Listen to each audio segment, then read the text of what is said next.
السلام عليكم ورحمة الله وبركاته. مرحبا بكل مشاهدي ومتابعي قناة الحدث. فإذا كنت مهتما بقناتنا فلا تنسى الاشتراك في القناة ودعمنا بالتضغيط على زر الإعجاب وتفعيل زر الجرس ليصلك كل ما هو جديد، وشكرا لكم جميعا. هكذا إذن وكما عودناكم جميعا مشاهدينا الكرام، بعض الخبراء وعلماء الفلك توقعوا منذ سنوات أسباب حدوث هذه الكوارث الكونية، فهم يحذرون ويخافون ويخشون العذاب الذي سيكون سببا في انهيار وتفكك العالم.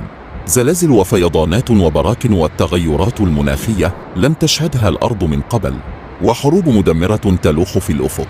فلقد انتهت أيام الرفاهية ودقت ساعة الصفر. هكذا إذن كما تشاهدون أمامكم عاصفة ثلجية رعدية رهيبة تجتاح كندا، تحديدا مدينة تورنتو جنوب البلاد، حيث ارتفع سمك الثلوج إلى أكثر من 30 سنتيمترا، وهذا ما أدى إلى عرقلة حركة السير داخل المدينة وخارجها، إضافة إلى إغلاق العديد من المدارس والمحلات التجارية والمرافق الحكومية.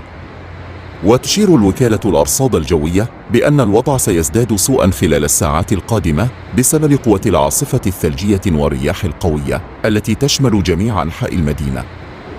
هذا وقد أعلن مركز طوارئ الكندي رفع حالة التحذير والتأهب إلى اللون الأحمر.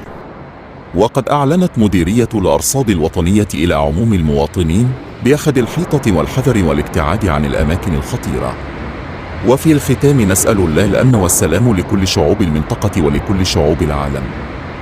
إلى هنا أقول لكم دمتم سالمين وآمنين، ولا تنسوا الصلاة والسلام على رسول الله صلى الله عليه وسلم، وشكرا لكم جميعا.